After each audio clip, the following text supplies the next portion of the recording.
Totalni FM, jutarnja oda. Jutarnja oda. Ovu posvećujemo tebi, izumitelju TV prodaje. Izumitelju TV prodaje.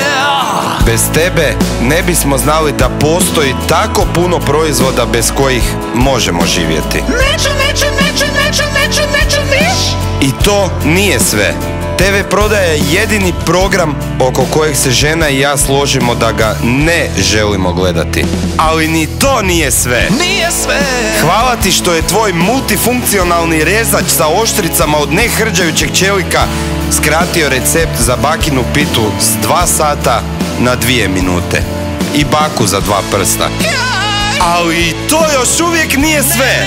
Ako ti dođeš k meni u sljedećih pola sata, isprobat ćemo mogu li noževi prerezati stvarno sve.